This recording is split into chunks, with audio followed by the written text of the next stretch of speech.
महोदय कि वह सार्वजनिक जीवन में शुद्ध साफ बना रहेगा और इसी प्रकार सार्वजनिक जीवन में दुराचरण का प्रभाव निजी जीवन पर भी पड़ता है।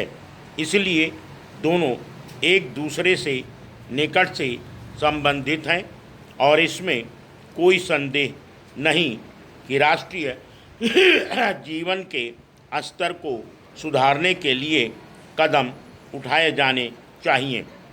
लेकिन इस मामले में भी हम अति सरलीकरण के फेर में पड़ जाते हैं। अगर कोई व्यक्ति एक घर से दूसरे घर में जाकर रहने लगे तो क्या महज इतने से मानदंड ऊंचा उठाने में मदद मिलेगी? इससे लोगों के मन में शायद यह छाप पड़ सकती है कि अमुक व्यक्ति अधिक सादा जीवन अपना रहा है।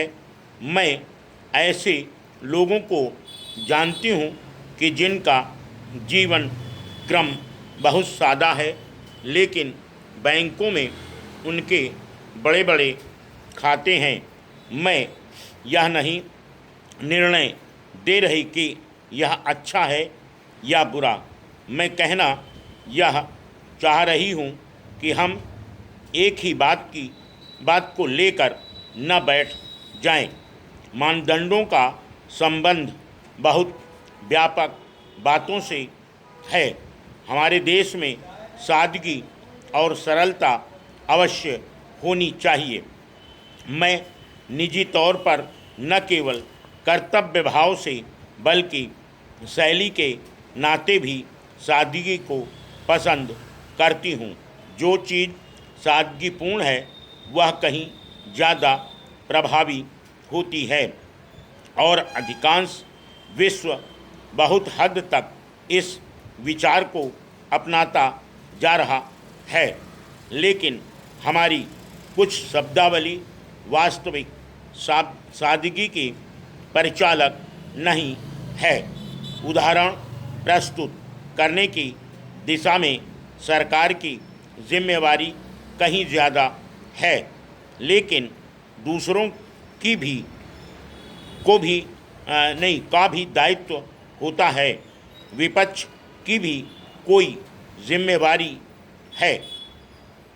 मानदंडों का संबंध केवल इस बात से नहीं होता कि आपका रहन सहन कैसा है, बल्कि इससे भी होता है कि आपका बोलना कैसा है, आपके कार्य कैसे हैं और आप बाहरी दुनिया में कैसा आचरण करते हैं।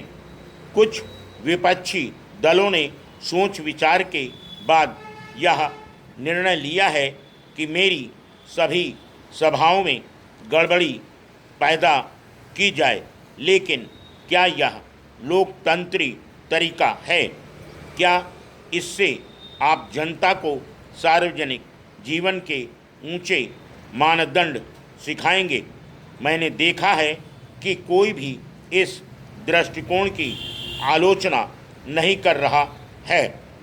इन आंदोलनों में प्रयुक्त होने वाली भाषा पर आप ध्यान करें।